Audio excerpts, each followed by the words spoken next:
Alors on y va, Bedrat Hashem, on est dans la porte 22, la porte des Kinouïm, ce qu'on avait appelé les appellations, les dominations. On a fait un passage très important la semaine dernière pour comprendre comment tout ça s'articulait dans les sphirotes, vous vous rappelez les noms qui sont à l'intérieur et qui s'habillent les uns les autres, jusqu'à ce qu'on arrive à des dénominations. Maintenant, dans les deux derniers chapitres de cette porte, on va commencer par maintenant essayer de voir ça de façon plus large. Akavana Perekze, l'intention de ce chapitre-là, l'Evaer Inyane a Merkava la Adam. C'est-à-dire d'expliquer comment est-ce que l'homme peut devenir. Alors la Merkava, c'est le chariot. Mais le chariot, c'est ce qui porte. Le chariot, c'est ce qui véhicule. C'est le véhicule.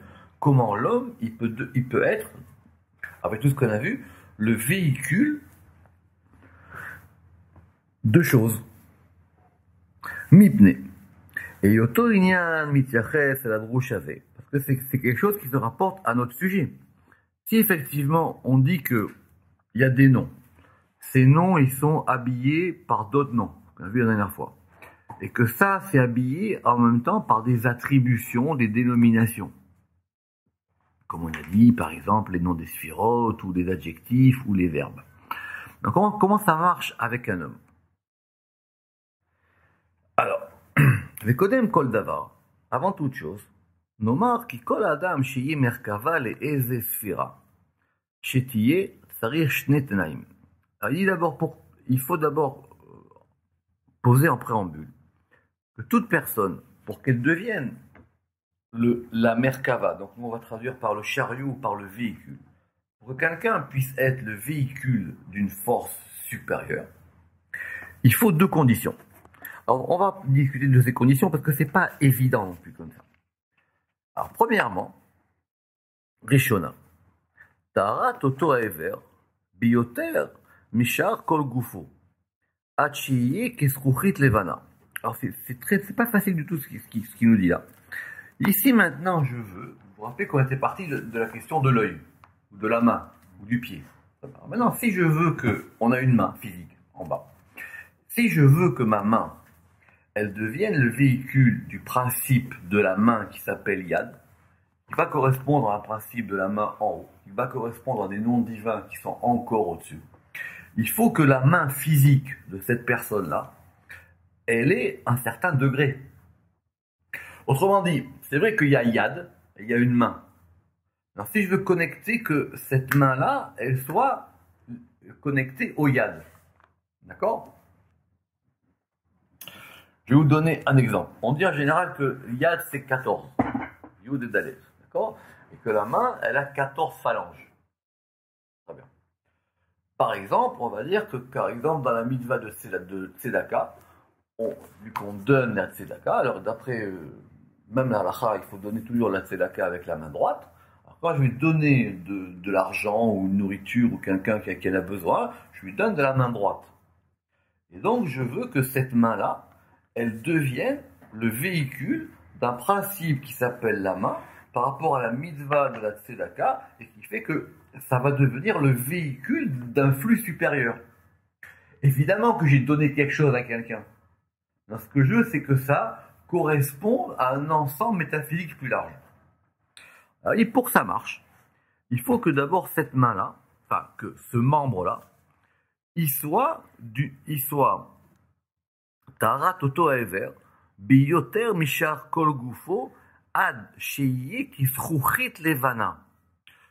Je traduis, qu'il y ait une pureté de ce membre, en plus de tout son corps, jusqu'à ce qu'il soit comme un verre blanc, c'est-à-dire transparent. Donc que cette main, elle devienne un pur véhicule. Ve'en lachshov ki betaharat oto haever dai. Et ne pense pas que simplement si la main, enfin le membre, pour prendre l'exemple, si ce membre-là, il est pur, ça suffit. Et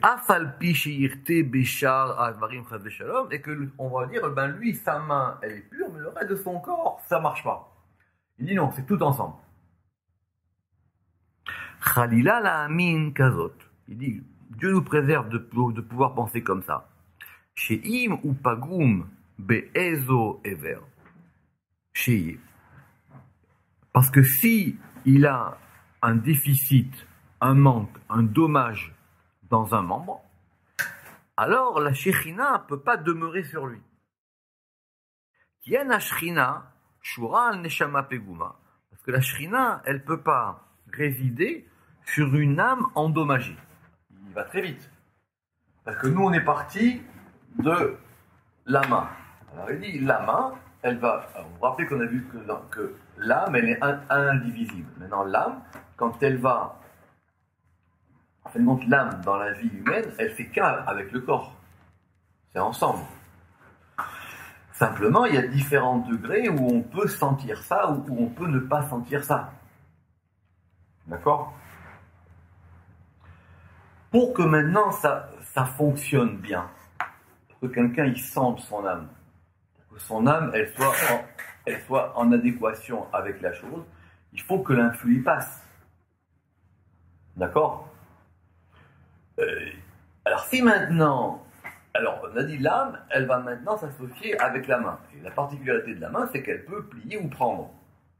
Alors, il faut rappeler que le Ramak avait dit, mais donc du coup, c'est pas l'âme qui change, c'est l'âme en corrélation avec la main qui va avoir une action différente. Comme on dirait aujourd'hui, c'est le cerveau qui donne un influx, puis l'influx dans la main, il fait que je peux prendre ou pas prendre, ou dans les pieds pour que je puisse marcher ou pas marcher. Très bien. Alors il dit que si tout ça n'est pas mis en condition, on ne pourra pas considérer que l'être humain, il est véhicule de choses plus fortes. Par exemple, aujourd'hui, on va juste faire ouvrir une parenthèse, par exemple, aujourd'hui, il y a eu une discussion sur un forum sur l'histoire des rêves. D'accord ? Est-ce qu'on peut accorder un statut aux rêves ou pas ? D'accord ?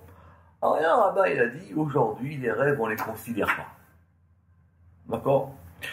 Et la question qui était posée, c'était sur les rêves de Shabbat. C'est-à-dire que les rêves de Shabbat, ils n'ont pas le même degré que les rêves de Shabbat, ils n'ont pas le même degré que les rêves de la semaine.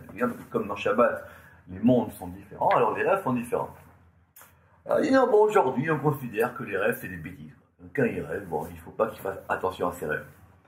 Alors, enfin, il a dit, mais, je veux bien, mais comment l'homme, il va se connecter à son âme s'il ne se connecte pas à ses rêves ? Il faut bien qu'à un moment, il y ait une connexion qui se fasse par rapport à son âme. Alors, peut-être, c'est pas... On n'est pas dans l'interprétation des rêves. Alors, mais il faut bien qu'il y ait cette connexion-là. Alors ici, le Ramak, il est un peu dur. Il dit que si c'est pas complètement transparent, ça marche pas. Alors, il va donner un exemple. Eh bien, transparence, ça veut dire que quand... Que ce soit ouvert de toutes les correspondances au-dessus. On va voir des exemples. Par exemple, quand Abraham, il sacrifie son fils. En tout cas, il veut le faire. D'accord ? Abraham, il sacrifie son fils. D'après le Zohar, c'est à la fois une expérience humaine, parce que il dit que c'est très dur pour lui, parce qu'il doit maintenant devenir cruel par rapport à son fils. Il va pas le faire, mais en tout cas, au moment où il est là, où il va le faire, il y a un moment où il va le faire, d'accord ? C'est pas aussi explicite que c'est ça qui va se passer pour lui, mais ça... Il le sait très bien, d'après le Zohar, c'est très clair. À la fin, Dieu lui dit ne le fais pas, d'accord ? Mais il y a un moment où il doit se retrouver dans un acte, à un instant T, où il a un couteau et il va égorger son fils. L'homme est chané. Il a compris ce que Dieu... On va pas rentrer dans les midrashim. Est-ce qu'il a compris ce que Dieu... Peu importe. Il y a un moment où il va se trouver là, d'accord ? Très bien. À ce moment-là, il y a une expérience humaine pour lui, d'accord ? Très bien. Cette expérience humaine, elle n'engage pas que lui, c'est Abraham. Elle engage maintenant que l'attribut de Chesed, il se soumet à l'attribut de Gvura. C'est comme ça qu'on va l'expliquer. Donc tout son être. Le Chesed lui-même, c'est-à-dire qu'il va changer la configuration du Chesed dans le monde. Qu'à un moment, le Chesed, il peut se soumettre à la Gvura. Comme il va dire le Zohar, c'est que c'est le feu dans l'eau et l'eau dans le feu. Pour qu'on puisse considérer qu'une telle expérience, c'est pas simplement quelqu'un qui a eu une expérience émotionnelle quelconque, et que ça correspond à quelque chose qui change dans les mondes supérieurs, il faut qu'à un moment, cet acte-là, ça fasse que l'âme d'Abraham, le corps d'Abraham, les mains d'Abraham, ça soit maintenant un véhicule de force supérieure. Vous comprenez ce que je veux dire? Comme les mains de Moïse. Tout à fait. Mais c'est pas que on va plaquer sur la main de Moïse une expérience métaphysique, c'est que la main de Moïse maintenant, elle devient vraiment une main qui va changer des choses dans les mondes. D'accord? Alors ça, il dit, pour que ça puisse être... Vous comprenez de quoi on parle? Je reprends l'exemple d'Abraham. Que quelqu'un il fasse un acte de cruauté et que pour lui, ça le modifie dans son être intérieur, on peut comprendre. Ça s'appelle de la psychologie. Or là, c'est pas de la psychologie qu'on veut faire. C'est qu'on veut comprendre que dans cet acte-là, dans ce qu'on nous raconte dans la Torah, il y a quelque chose qui change. Ça va changer maintenant. Maintenant, Abraham, il va comprendre que le chesed, il peut se marier avec la Gvoura. C'est pour ça qu'à la fin, il y aura 2 fois le nom d'Abraham. Il change de nom. Son nom, il change. Bon, ça, c'est on fera. J'ai fait. Il y a un cours là à Kedah que j'ai fait il y a longtemps, un séminaire de 4-5 cours sur toute cette histoire dans le Zohar. Donc, c'est vrai que c'est important parce qu'en général, les gens disent bon, ok, c'est très bien, c'est Abraham, c'est un patriarche. Non, mais même simplement pour qu'Abraham lui-même, il devienne le véhicule de l'attribut de générosité. Que maintenant, par exemple, ou même que Abraham il devienne le vecteur du principe monothéiste dans le monde, c'est pas un individu particulier qui a fait une expérience et après on a dit ben ça va devenir ça. Pour que ça puisse changer à ce point-là partout, et qu'Abraham ça devient par exemple le père de tous les croyants, pour qu'au moment où Abraham il vive, où il fasse des choses, ça corresponde à quelque chose où, alors c'est pas que son corps devient transparent. C'est pas que son âme, mais en tout cas, il devient le véhicule de ces choses-là. Très bien? Alors, pour le moment, il dit que de toutes les manières, alors il dit, d'abord, il dit que, et donc, alors il dit, ne considère pas que ça pourrait se faire, par exemple, pour dire simplement sur un membre. Il dit non, si ça marche pas dans tout le corps, dans toute l'âme, c'est pas bon. Alors il dit juste, c'est marqué dans le Zohar. Et c'est comme ça, c'est expliqué dans les Tikkunim. Deiu, lo sharia, be'atar pagim. Alors, Iou, c'est quoi? On va dire ici que la shrina, ou en tout cas la présence divine, elle ne peut pas demeurer sur un lieu qui est endommagé. Adao dirtiv, comme il est écrit, kol asher bo mum lo yikrav. C'est marqué dans la Torah à propos des prêtres. Le prêtre, il va faire un service divin. Par le service divin, il devient le vecteur de quelque chose. Maintenant, un prêtre, il boite, ou il a un petit problème physique, etc. La Torah, elle a dit, tout celui qui a un déficit, il ne pourra pas faire ça. Ou fari. De même manière, benishmata pegima la sharia. De la même manière, dans une âme endommagée, ça ne peut pas résider. Zakai ou mandeashlim nishmate. Évidemment, ce n'est pas donné à tout le monde. Et heureux ou méritant est celui qui a une âme parfaite. Les shariaba shem yudke vavke ve'avidle, pour que puisse résider sur lui le nom yudke vavke. Quand par exemple les gens ils disent, vous savez quoi, dans les sphirotes, on va dire que la main droite c'est chesed, la main gauche c'est gvura, on va dire ça c'est le yud, ça c'est le he, le vav, le he. Habibi, c'est pas aussi simple que ça, il faut que ça puisse descendre. Pour que tu puisses devenir le véhicule de ça. Tu puisses le ressentir, cette chose-là. C'est un travail.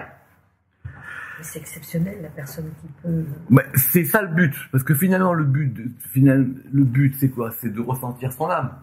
C'est de ressentir qu'on a quelque chose en nous qui nous lie à des choses plus hautes que nous. Alors, les patriarches, il y en a eu que 3 dans l'histoire. Pas plus. Il n'y en a que 3 qui peuvent s'appeler patriarches. Il n'y en a que 3. C'est pour ça que c'est des grands personnages. D'accord? Eux, ils sont au-dessus de tout.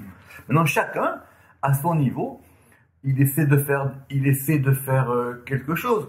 Par exemple, c'est marqué dans le Zohar que quand on met des tefilines, d'accord? On met des tefilines, c'est quoi les tefilines? On prend une boîte.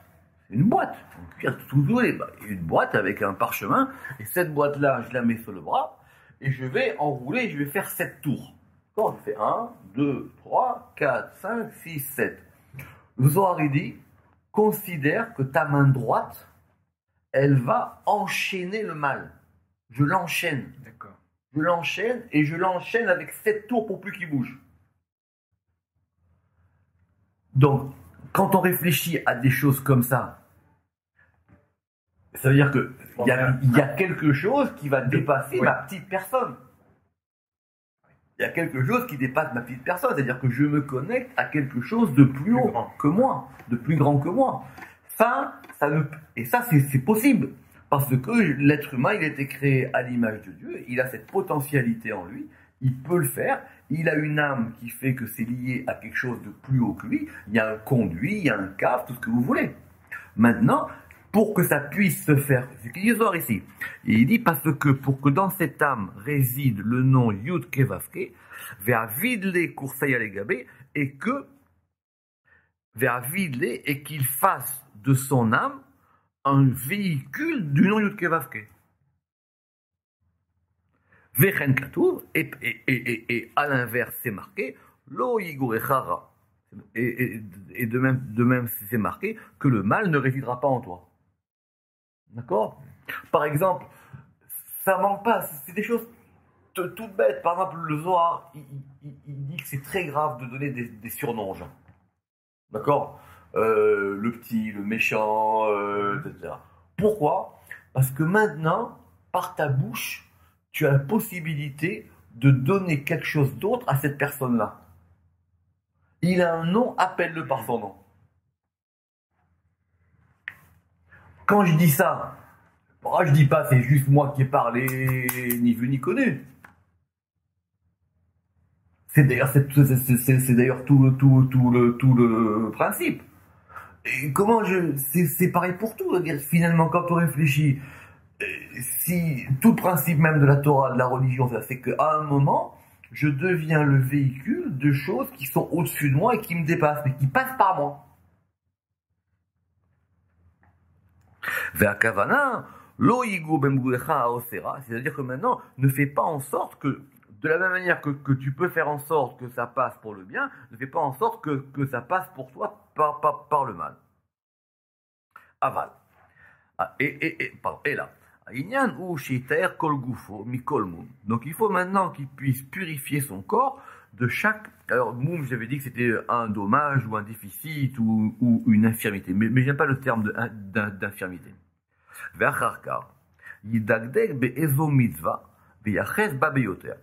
Maintenant, une fois qu'il a fait ça, il va s'attacher à une mitzvah.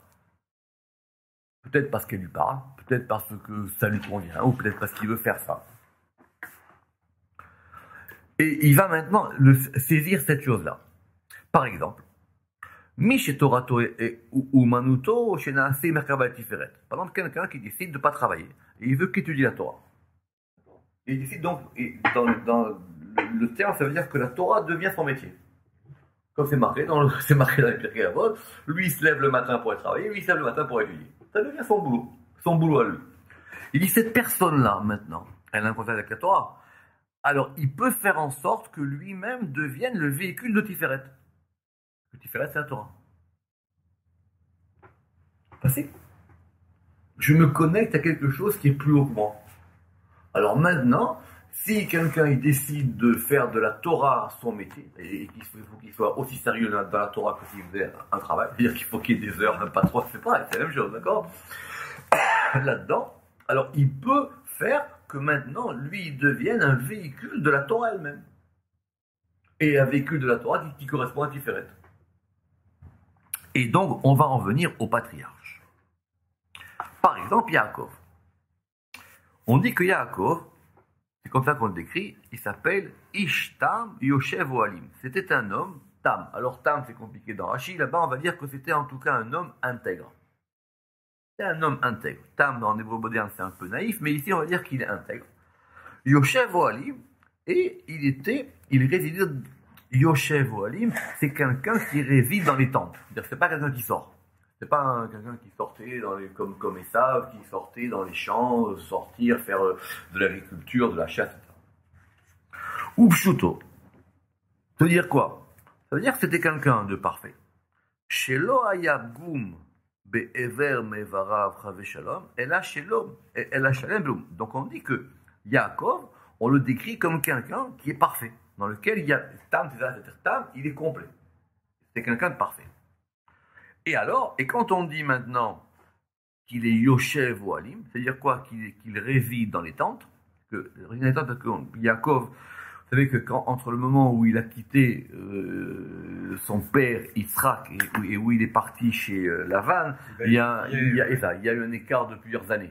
Ça s'est passé comme ça, le voyage. Et donc pendant ce temps-là, il était étudié dans la grande yeshiva qui était la yeshiva de Shem et Ever, qui eux-mêmes, le vu dans Zohar, qui eux-mêmes avaient reçu le livre de Chanor depuis Adam. Vous vous rappelez tout ça? D'accord.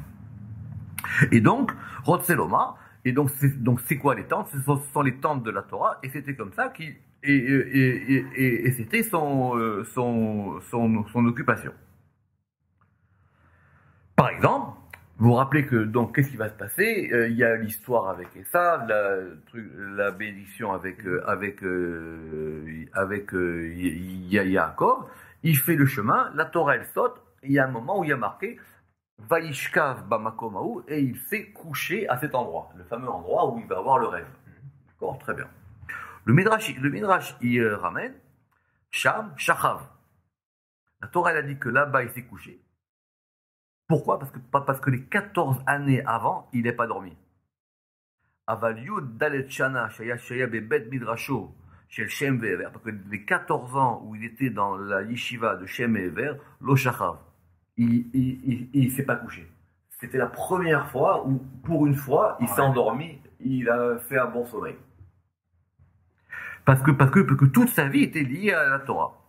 Et grâce à ça, ou les firar, naaseh, merkava et tiferet, il peut devenir un véhicule pour Tiferet.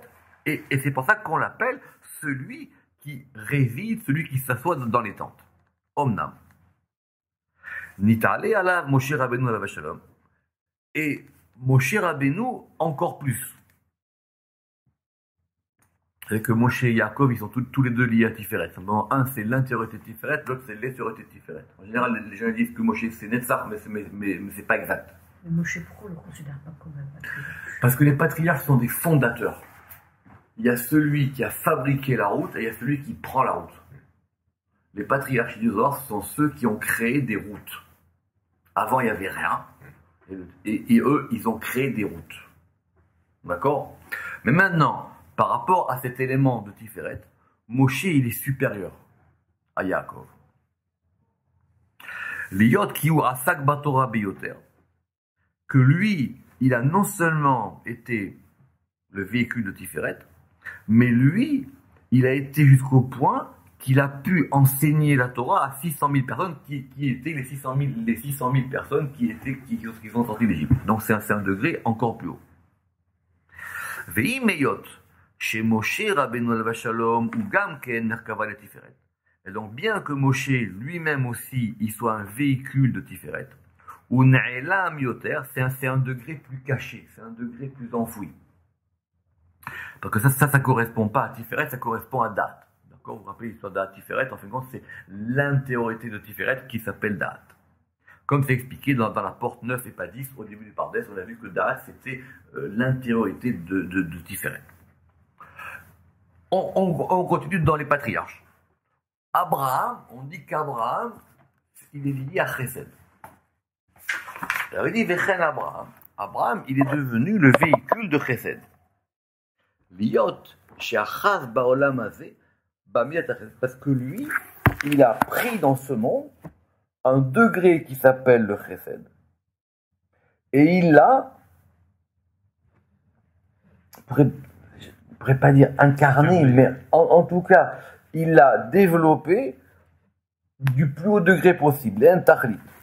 Comme c'est par exemple, c'est marqué, alors après ça ne manque pas les midrashim, qu'Abraham, il était Gomel Chassadim, l'un des Shemot de la Goufim, c'est quelqu'un qui était là, qui a accueilli les gens, alors, vous vous rappelez que le Chesed pour Abraham, c'est les deux. C'était à la fois physique, parce que c'est ça l'histoire de la tente d'Abraham, enfin, il avait l'hospitalité, et en même temps, qu'il avait aussi un côté de Chesed, puisque lui et Sarah, c'est marqué dans le Midrash, ils convertissaient les gens. Bon, c'est-à-dire, il les ramenait à la Torah, puis qu'il a marqué là-bas que quand ils sont venus en Israël, ils ont ramené avec eux toutes les âmes qu'ils avaient fait. D'ailleurs, il y a marqué là-bas, toute l'âme. Alors pourquoi c'est marqué au singulier? Parce qu'il dit que tous ces gens-là, il les a convertis. La Torah, elle a dit qu'il l'a fait, parce que littéralement, quelqu'un qui amène quelqu'un à quelque chose de nouveau, c'est comme si il devient son père. C'est comme si il lui fait une âme. Que mes voix me diraient rabotenu, al pasuk, vetan nefesh, asher asu becharan. Pourquoi? Parce que Kiaya, Machilan, parce que lui, il leur donnait à manger, ou Mashkam, il leur donnait à boire, ou Mekarvam la volat Hashem, et il les a rapprochés du service divin, et par ce fait, il est devenu lui-même un véhicule de chesed. Vezeu midata chesed, et c'est ça l'attribut de chesed. Le chesed existe avant Abraham, le chesed il est depuis la création. Le premier jour, c'est un jour de chesed, c'est un jour que de lumière. Maintenant, cet attribut-là qui existe en haut, donc on reprend, qui est lié à Yudke Vavke avec un nom particulier, etc., tout ça, Abraham, il en est devenu le véhicule. Oui, c'est représenté. C'est pas représenté, c'est illustré, en fait. Il a véhiculé. Oui. Il l'a véhiculé. Je vois pas d'autre. Non. Qu'il le vit, c'est une chose. Ça, c'est un degré particulier. Voilà, il dit, ok, il y a des gens qui sont des gens bons. Pas de problème. Mais maintenant, lui, il était capable d'en devenir le vecteur. C'est une ambassade. C'est le vecteur. Il a vectorisé ça. Donc, en vectorisant ça, il fait que maintenant, le chesed, ça devient quelque chose. Et après Abraham, tout le monde sait dans le monde que la chose la plus simple pour que les hommes vivent en paix, c'est qu'ils s'aiment. C'est qu'il y ait du chesed. Ça, on le doit à Abraham. C'est Abraham qui est le fondateur de ça. Adam. On n'est pas en train de dire que Adam et Noé, tous ceux qui sont arrivés avant, c'était pas des gens sympas. Ni ceux qui sont après. C'est une fonction. Mais maintenant, c'est Abraham qui va créer dans le monde une voie qui s'appelle que les gens ils comprennent que le chesed, c'est avant lui, que le chesed, maintenant, c'est quelque chose qui va... Tracé. Qu'est-ce ça? Il va y avoir une route du chesed dans... Il va y avoir une route du chesed dans le monde. Alors, et ça s'appelle l'attribut du chesed. Et c'est pour ça que d'ailleurs on a dit que ce principe du chesed, c'est que la droite est un principe qui rapproche. Yamin Mekarevet. Maintenant, Yitzhak, lui, il est devenu le véhicule et le vecteur de la Gvura. C'est autre chose. Complètement autre chose. Liot Shachav Midatadin, et Yitzhak, lui, il a pris l'attribut de rigueur. Les Chalko, pour pouvoir le distribuer. Et jusqu'à ce qu'il a été au point de dire, où il a dit à son père, vas-y, tue-moi. Ou Pachat Savaro à Gabalizar, il a étendu son cou sur l'autel, et il a dit, c'est bon, vas-y. Ve'aya Modia, les Kol Be'olam, et lui, qu'est-ce qu'il a fait? Pas comme Abraham. Lui, il a indiqué au monde que dans le monde, il y a un juge. Quand tu fais quelque chose, ça se paye. Ki yesh le'olam shofet, ve'eloa. Ve'yesh din, ve'yesh dayan. Il y a une justice. T'as fait ça, tu vas le payer. Zohar, il dit, pourquoi il est devenu aveugle? Parce qu'il est devenu aveugle parce que ses yeux, ils se sont obscurcis tellement c'était quelqu'un qui avait du din. Le Zohar, il dit que la colère de Yitzhak, elle aurait pu détruire le monde. Donc, et tout ça, c'est expliqué tout ça, c'est expliqué dans le Zohar. Vechen ayamatzil, oshek miyadoshko. Dès qu'il y avait une injustice, c'était Yitzhak qui s'en occupait. Quelqu'un qui opprimait, il le sauvait. Quelqu'un qui avait volé, il allait récupérer la chose ou les Hashiva Gezela Minagazlan, et pour pouvoir ramener la chose qui était volée depuis le voleur, ou Meshena Yashlir Taref, et il lui enlevait ce qu'il avait volé depuis ses dents. Vechol Anyanim Aele, Em Telim Bemidat Agvura, et donc tout ça, c'est lié à la Gvura. Donc, première condition, Si quelqu'un il veut que ça, qu'il devienne le véhicule de quelque chose, il faut que lui-même il puisse en devenir le véhicule pour que ça puisse marcher. Mais maintenant, il faut une deuxième condition. Alors ça, c'est plus intéressant. Od sarich nashini. Mais il faut une deuxième condition. Shetiye nishmato atsura minamidai. Il faut que son âme, elle soit émanée de ce degré-là. Oui, c'est pas Abraham, il ne choisit pas le chesed par hasard. Parce que on dirait aujourd'hui, c'est parce que c'est sa nature. C'est parce que c'est son degré d'âme. Son âme, elle est liée au chesed. Il a une neshama qui vient de chesed. שעל ידי כן תהיה המידה היא משפיעת בו שפע ופועלת פעולתה על ידה. Et que par cette séphira, par ce degré, elle va maintenant influer un influx et elle va pouvoir agir par lui. עד שהנשמה תהיה מקור אל השפע, jusqu'à ce que cette âme, elle devienne la source de cet influx qui est influé par elle. Et ça, c'est très compliqué. Parce que eux, ils avaient ce chemin-là. Mais les gens aujourd'hui, ils ne savent pas d'où provient leur neshama. Et des fois, on se trompe. Des fois, on pense qu'on est Gvura, mais finalement, on n'est pas Gvura. Mais Abraham, lui, tout son chemin, il sait qu'il est Chesed. Maintenant, il sait que comme il est Chesed, il doit travailler dans cette voie-là. C'est sa voie à lui. sa vocation. Sa voie à lui. Quelqu'un qui est Tiferet, il peut se permettre d'aller au fond du puits et chercher les choses. On raconte l'histoire de Rabbi Meir Balanes. D'accord, Rabbi Meir Balanes, c'est marqué dans le Talmud. Les Romains, ils ont capturé une fille de sa famille. D'accord, et ils l'ont déportée à Rome. Ils l'ont déportée à Rome, pas pour faire des choses pas bien. D'accord. On raconte que Rabbi Meir, il a été jusqu'à Rome. Il était jusqu'à Rome, il a été là-bas, il l'a prise et il l'a ramenée. De là, on apprend que Rabbi Meir, il est Tiferet. On va aller chercher au fond du puits. Oui. Parce que quelqu'un qui n'est pas Tiferet, alors, ça veut pas dire qu'il ne peut pas le faire. Mais s'il ça sera peut-être ça peut marcher aussi. Mais en tout cas, c'est pas bon pour lui. C'est pas bon pour lui. Pas bon pour lui. Il ne faut pas jouer à contre-emploi. Exactement. Encore faut-il connaître. Oui, c'est oui. Exactement, c'est ça. Mais des fois, c'est pour ça que C'est pas évident. c'est pour ça qu'on cherche souvent. Mais en tout cas, pour que ça fonctionne, il faut que ce soit en résonance avec l'âme.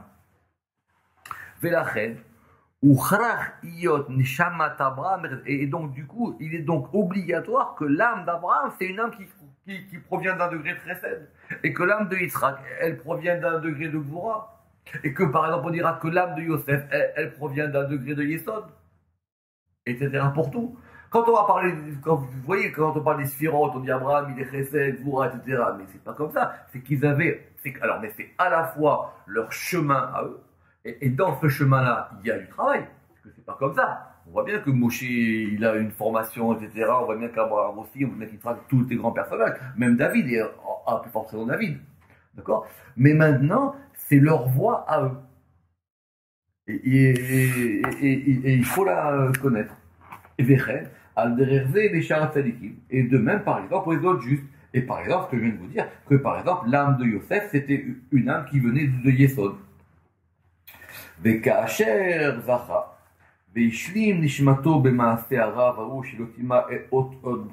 alors maintenant, Yosef, lui, il est Yesod. Donc l'épreuve qui lui arrive, elle est sur Yesod.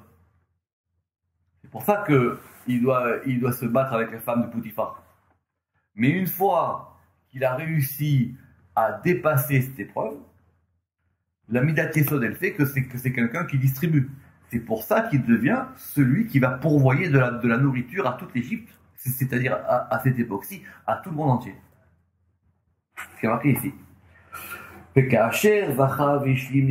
maintenant, quand il a parfait son âme dans cette action-là, et qu'il n'a pas rendu impur l'alliance, et qu'il a surmonté son instinct, donc maintenant il est devenu le vecteur du degré du juste, Ou Misham Ayazan et Olam, et c'est par ça que maintenant, lui, il peut nourrir le monde entier alors que le monde entier est affamé. C'est lui qui peut le faire. Vechen Misham, Kilkel Kol Betaviv, jusqu'à ce que maintenant ce soit lui, c'est-à-dire, c'est ça son rêve. C'est que lui, maintenant, il devient celui qui nourrit son père. Quand il a fait le rêve la première fois, Yaakov n'était pas bête. Les frères ils ont dit quoi? C'est toi qui vas nous nourrir? Amalor timloch aleno, amashot timshol bano. Quand il a fait le rêve, la première. Il a fait le rêve, il a rêvé, ça marqué dans très beau dans l'article d'Azor, et très compliqué les rêves, c'est des rêves pas simples. Mais en tout cas, on va dire qu'il a rêvé qu'il y avait un cercle. Dans le cercle, il y avait des épis. Et lui, il était au milieu. Et maintenant, les épis des autres, ils allaient devant son épi. Les frères, ils ont dit, toi, tu vas nous dominer. Ils ont compris, les frères. Les frères, ils ont compris. Il dit quoi maintenant? Toi, Yaakov, c'est notre vie, elle passe par toi. C'est toi maintenant qui vas devenir celui qui distribue, le distributeur. Le Zohar, ils ont dit qu'ils ont mal, que leur erreur, c'était qu'ils ont pris ça pour une domination. Alors qu'ils auraient dû prendre ça pour étant une distribution de l'influx. C'est ça leur erreur. Oui, le contresens qu'ils ont fait. Oui. Mais c'est ultra subtil. C'est que si maintenant tu sais que dans ta vie, cette chose, elle passe par lui, tu peux dire deux choses. Alors maintenant, je lui suis redevable, et c'est bien. Tu veux dire non, mais quoi, mais alors maintenant, moi je vais dépendre de lui, alors ça va être lui qui va me dominer, c'est lui mon patron. Mais Yaakov, Shamar Talava. Alors la Torah, Yaakov, il a dit cette chose-là, Shomer, je la garde dans un coin. Je ne sais pas ce que ça veut dire. Ça, il a cru, Jacob, Shamar Talava, le Zohar, il a dit cette chose-là, je la garde dans un coin. On verra. Je mets ça dans un coin. Il n'a pas compris, Yaakov. Yosef, il est en train de leur dire maintenant, tout passe par moi. C'est moi le vecteur. C'est moi le vecteur. C'est ça le rêve de Yaakov. C'est moi le vecteur. C'est moi qui ai la bénédiction. Et donc c'est pour ça que Yosef, c'est celui maintenant qui va nourrir et la maison de son père, tout le temps qu'il va vivre, parce que le degré de Yesod, qui mi amida, à notenet mazon des parents d'Israël, parce que c'est le degré qui va donner de la subsistance pour Israël. Et alors, dernier exemple, David. David, lui, il est lié à la malchoute. D'accord? Et la malchoute, c'est compliqué. Parce que la malchoute, c'est pour ça que c'est un guerrier. Le Zohar, il dit que de sa vie, il a fait que des cauchemars. Toute sa vie, il n'a pas fait un bon rêve. Toute sa vie, c'était un combat, David.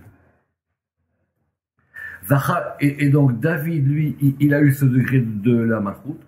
Lui, ou le Zaroachara. Et parce que David, lui aussi, il a organisé et arrangé ce degré qui s'appelle la malchoute. Et que maintenant, toutes les guerres, tout le royaume de David, ça a été pour établir la malchoute. C'est quoi la malchoute? La malchoute, c'est que maintenant les choses, elles deviennent concrètes, réelles dans le monde. Qu'il y ait la royauté d'Israël. Abraham, ça n'intéresse pas qu'il y ait la royauté d'Israël. Yaakov, il ne sait même pas ce que c'est, Yaakov. David, il dit maintenant, il faut qu'il y ait un royaume d'Israël. Donc maintenant que toutes ces choses-là, elles descendent en bas. Les patriarches, ils disent, les patriarches, ils connaissaient ce degré-là, et ven masu abonim. C'est quelque chose qu'ils ont abjecté. Ils ont dit, ça sert à rien, ça. David, il a dit, c'est un degré. C'est pour ça que David, il n'est pas compté dans les patriarches, mais c'est encore une autre question. Et d'ailleurs, et